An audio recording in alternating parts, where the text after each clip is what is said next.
Hi guys, welcome to my latest video, and this is called the reality of training. And the reason I've called it that is because I'm going to show you all of the ups and downs that come in a typical training year. I'm going to show you my training, exactly what I did from the space of July last year through to this year. And you're going to see a lot of the ways that things can go wrong, the ways that you have to adapt, and just how you have to roll with your training a little bit sometimes, be flexible and be nice to yourself a little bit in order to maximize what you get out of your training. So the main aim of this video is to offer you an insight into my life, my training habits, how I approach my fitness aims and objectives, and most importantly, how almost nothing in the playbook ends up being as smooth sailing as first intended. My hope is that this video will show you some examples of having to think and act flexibly within the training program to make continuous progress, reduce your injury susceptibility, keep motivation high, and stay fit all year round, instead of going through bursts of progress interrupted by bouts of low motivation and detraining. So this journey begins in July 2021, July last year, and my main considerations at this point in time were the following. First of all, we had just come out of various lockdowns, and I had spent a long period of time without access to the heavy weights that I can normally get hold of at my gym. I just had a set of weights at home that didn't amount to too much weight, about 60-70 kilos. Therefore, I wanted to regain some of my maximal strength for some of the basic compound movements: your deadlift, squat, bench, and bent over row. Second of all, I was finally playing football again, thankfully, and I wanted to play an injury-free season by paying special attention to strengthening my hamstrings, which has always been a problem area for me, mobilizing my hips, and doing specific sprint training to help me handle the explosive movements of a football game better. And the third and final thing is I wanted to continue enjoying my strength training, doing upper and lower body a couple of times each week. And to do that, I have to be conscious that I don't heap pressure on myself to train all of the time. Part of my aims and objectives is to be flexible and to not insist on doing every single session to the script. Being able to adjust the plan is part of my plan. So let's dive separately into each of these three different aspects of what I was trying to achieve last year, and I'll show you exactly what it all looked like, where it went well, and where it required a few tweaks and adaptations. So first of all, let's start with number one, getting stronger. My strength sessions are typically broken down into push, pull, and legs. So these are the strength sessions that I want you to look out for when you see my document that I'm going to show you. And in some of my strength sessions, I combine them together. So instead of push, pull, or legs, you might instead see upper, which would mean push and pull, but just for the upper body. You might see TB push, which for me is just a shortened way of saying total body, lower and upper body exercises, but just pushing exercises.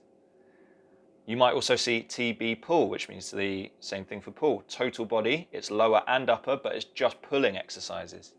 And then you might see things like HIIT or circuit, which would be some kind of circuit style training. It's strength training, but I'm doing something like reducing the rest time, or I'm grouping exercises together to get my heart rate up. On those days, I would work with typically lighter weight, be doing higher repetitions. And it's a way to just train slightly differently to the strength work that I'm doing in other stages of the week. On the right, you can see where my strength levels roughly were for each exercise. So I used my 5 rep max to work out what I was currently capable of. And some shocking things to note is that my 5 rep max squat was the same weight as my 5 rep max bench, which highlights a big strength deficiency in my legs, because you may or may not know this, but we should acknowledge that the legs are the strongest muscle in the body, the strongest muscle group in the body, and they should be able to carry a huge amount of load relative to the upper body. So my bench press and my squat should not be the same. I should be lifting more on my squat. And also, worryingly, a big difference in strength between my bench press, 75 kilos, and my bent over row, 60 kilos. So here we have another strength deficiency. Ideally, you want your push and your pull to be of similar strength for optimal balance and injury risk reduction. One thing was for sure, I wanted to get my squat and my deadlift stronger. I also wanted to get my bent over row stronger as well. Secondly, football fitness and preparation. Cycling to work to keep cardiovascular exercise daily and regular was something I tried to implement. I say daily, I try to cycle to work just a couple of times a week, where I'm playing football on some days and I'm running in the gym on other days, or doing little bits of cardio here and there. I just thought adding these 1 or 2 days of cycling per week, 25 minutes cycle to work, 25 minutes back. It's uphill on the way back, so it's a little bit harder, but generally it's low intensity, it's easy, and it's a good way to just maintain that baseline fitness for football. And secondly, sprint training. I would usually try to do sprint training 48 hours before a football match. And research shows that optimal recovery time from a sprint training session often lies somewhere between the 48 and 72 hour recovery period. And this means sprint training the day before a game is a definite no. For example, in a 90-minute football match, which really takes it out of me, I'm covering around 9 to 10 kilometers at very high intensities, lots of change of direction. It's tough.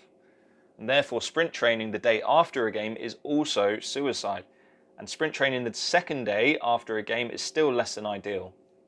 This makes Thursday or Friday my ideal legs and high intensity sprinting days if I've got a Sunday kickoff. And finally, continuing to enjoy my training and stay motivated. This is part of my goal. As I said before, it's all about training for life. It's about making training a habit that you can do forever, as long as you live until you're old and grey. So part of my planning is, how am I going to ensure that I enjoy my training and stay motivated? So I put a session into my diary, and 8 times out of 10, I get the session done. 2 times out of 10, something will come up and I skip it. And this can include anything from, one, being exhausted from an early start, or a busy long day at the gym. And I know that if I train, it's going to be detrimental, and I know that I'm not going to get the best out of it. 2, social priorities, so unexpected family gatherings or friendship gatherings. 3, feeling fatigued or unwell, which for me is quite rare. I don't get ill too often, but it does happen from time to time. Now, we're going to talk about some really fine lines here. When these things pop up and I have to miss a session, I don't beat myself up or think twice about it. I reschedule the session where possible, or I integrate it into another training session. And in some small instances, for example, if it's more of a luxury session, like a circuit session towards the end of the week, and I've got all of my strength work done, I might skip it without even making up for it. And instead I've just done 3 strength sessions that week instead of 4. That can happen sometimes as well. But this keeps my motivation high for many reasons. First of all, you don't train when you feel horrible, and this means that you don't make yourself ill from overtraining. By the way, this is not the same as not training because you don't feel like it. Not training because you don't feel like it is a no-no. And you have to learn a little bit about yourself and try to find the difference between what those two things are. So if you feel really bad, you don't feel well, you feel tired, you feel extremely tired, extremely fatigued, you have to kind of listen to those cues and get in tune with your body and understand that you're not going to benefit from your training session that day, on that specific day.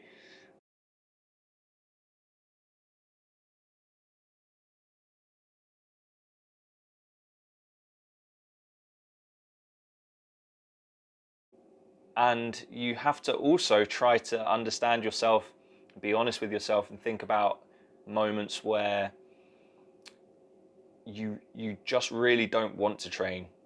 You don't want to, you don't feel like it. You know it's going to be hard. You got no motivation, like the session doesn't do it for you. It feels boring that day, or just something that, you know, somewhere else you'd rather be, something that just isn't doing it for you that day that gets you in the mood for your session. But guess what? You still have to do it on that day. You still have to train, and you have to be honest with yourself and admit to yourself that that day you are physically capable of doing the session. You're not ill. You're not extremely fatigued. You didn't suffer from a bad night's sleep necessarily. So to summarize, skip training when you feel horrible. Don't skip training when you don't feel like it.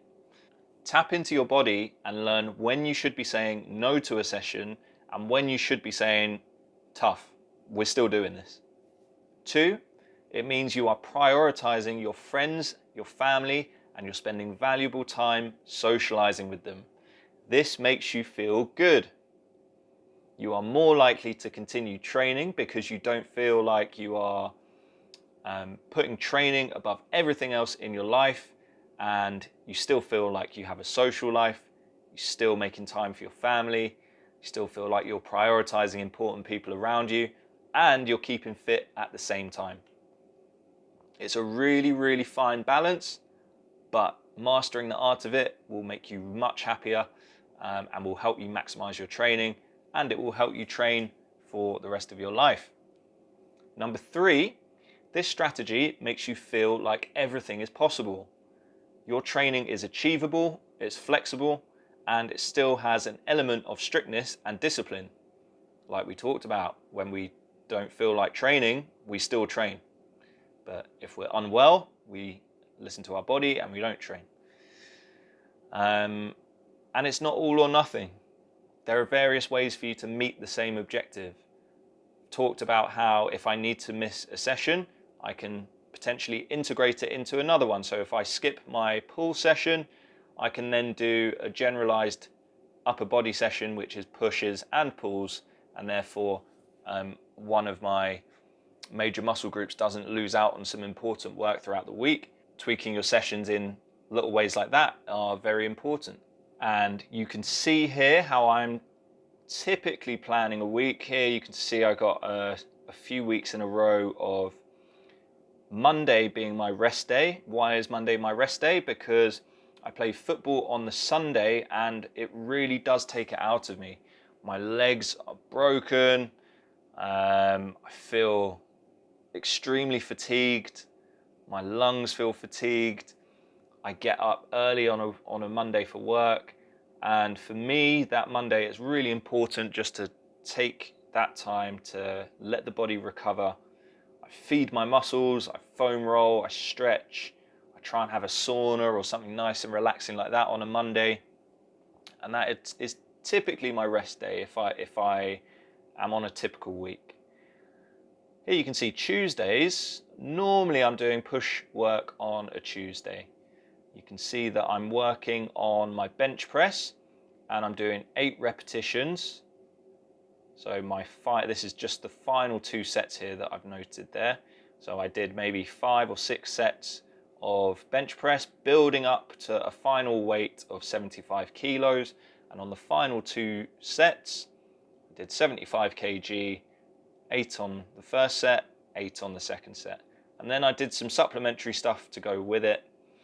And then Wednesday is my pull day, where you can see I was working on my pulling strength. I did some weighted pull-ups, low repetitions, sets of 6. So if you want to build your strength, the key is to focus on low, heavy weight. Did some rows and also did some reverse flies and other small exercises.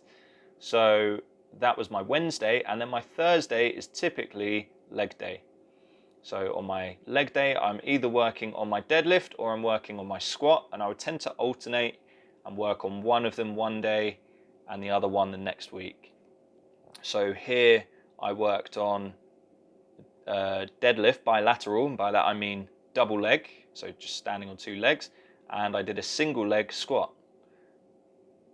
There might be a following week where I'm working on the opposite. So I'm working on a single leg deadlift and a double leg squat. So I've flipped the two around, and it's a chance to work on the other one. So typically the Thursday is leg day, and you can see that there, typically push, pull, legs, push, pull, legs. And then I spend the rest of the week preparing for my football match, whether that's on the Sunday or the Saturday. I had a Saturday game there. And yeah, you can see as well, I make time to go on holiday. I don't think about training when I'm on holiday. I try to do a little bit of exercise, whether that's swimming in a pool, going for long walks, doing some press-ups, maybe just a few little bits here and there, just to keep me ticking over. But generally, I won't think about training on holiday. And as I mentioned earlier, honesty is key here, okay? I want you to see this little patch here. Early December, I think it was staff Christmas party, something like that, and I was extremely hungover. I was so hungover, in fact, that I still felt horrendous the next day, and yeah, that meant that I didn't want to train on the Wednesday either. I was still feeling rough. So in order to try and make up for it a little bit, I had 3 days off, no training, no proper training, that is. So how did I make up for it? I had a total body push day where I worked on my squat, my bench, pistol squat. Then I had a little rest day in between, active recovery, cycling. And then I did a total body pull day. So I then worked on my pulling strength. And then I took the Sunday off, just to get me back in the cycle, back in the rhythm of exercising. It was not a good week on my part, but I still got 2 very good productive strength sessions in there. And that is the most important thing. You take the rough with the smooth. If you're not having a great week for training, that's fine. Like, it happens. Make up for it in the little ways that you can, and then get back to your regular routine as quickly as possible. You will see here, I then had a slightly different week leading up to Christmas. Had my push-pull legs as normal. Did a little HIIT session, circuit class with my wife. And I didn't have football on the Sunday. So that meant that I did a training session on the following Monday as well.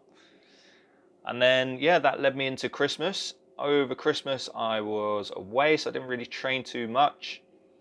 And I then... was this COVID? I don't think this was COVID. I think I was unwell. It wasn't COVID. That comes later. But as you can see there, I was really unwell at the start of January. I tried and failed miserably to do a little strength session. Maybe this was COVID actually. I tried a strength session, and as you can see, I failed miserably because I was then off sick for another 3 days. Didn't feel like I was able to train. But sure enough, if you give your body time to repair, you will come back around and you'll be able to get back on the horse in the best way possible. So I was then straight back in, upper body on one day, total body, and I was able to do legs the following day. Be smart about it. If you're training, if you just come back from illness, you don't need to be going and doing 3 days in a row, 4 days in a row in the gym. Give yourself the rest day. So I then did another total body upper session. So I did upper on Monday, upper on Thursday, and I did legs on the Tuesday and a bit of cycling later in the week. And also, a circuit class there on the Saturday. So, straight back into it, and I felt great. I felt really fit going into February. Was able to get a lot of sessions in there. I was back playing football on the Sundays.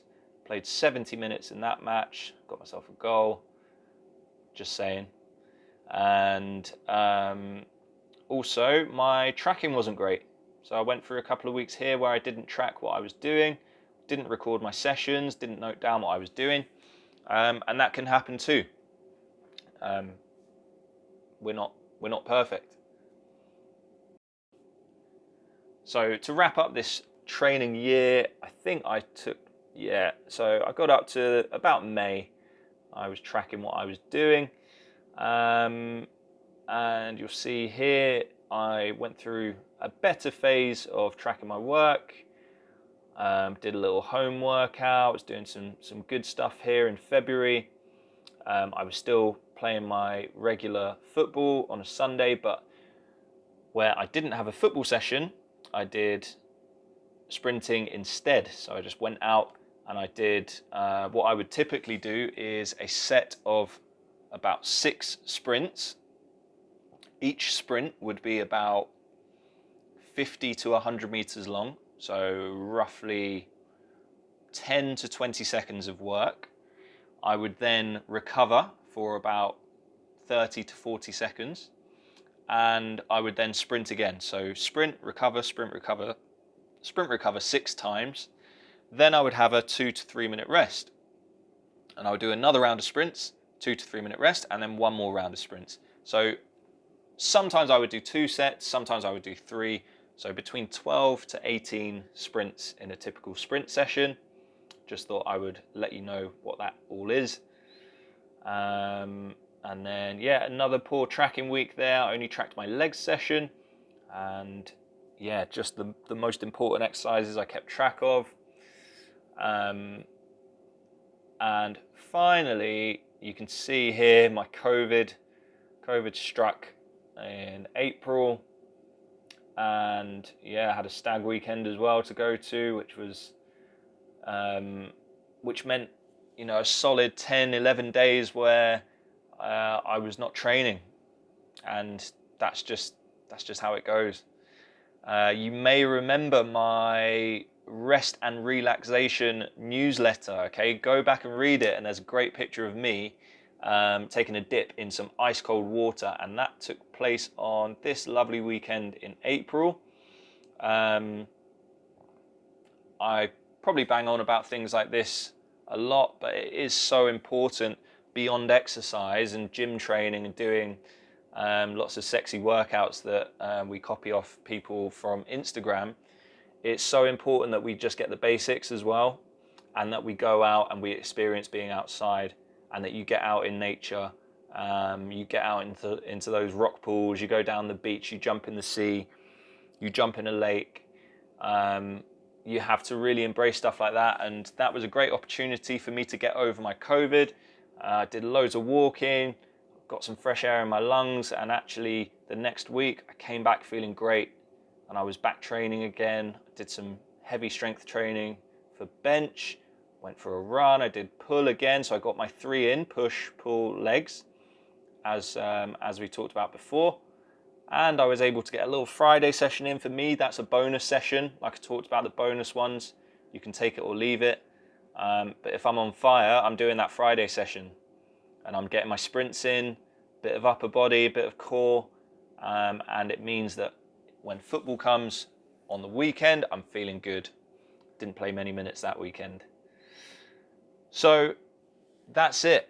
Okay, that was I think 9 months worth of training there, 8 to 9 months worth of training. That's what it all looks like. That's what my typical week looks like. I hope that wasn't too boring, and I hope it helps you in some way for how to look at your own training, how to look at your own week, how to compromise, how to prioritize, and make sure that you are doing what's best for you every day of the week in terms of your training. And that includes deciding when to train and when not to train. If you have any questions about this, please get in touch. I do want to engage with you on this topic. I want to know what your week is like. I want you to give me questions about what you're doing and why you're doing it, and whether it is the right thing for you in this current space and time. What are you like with your commitment? Do you force yourself to do every session? Are you like me and try and be a little bit flexible? Do you struggle? Are you somebody who find yourself cancelling a lot of sessions and therefore has difficulty building consistency, talk to me about what you're going through, what you're doing, what you're working on, what your objectives are.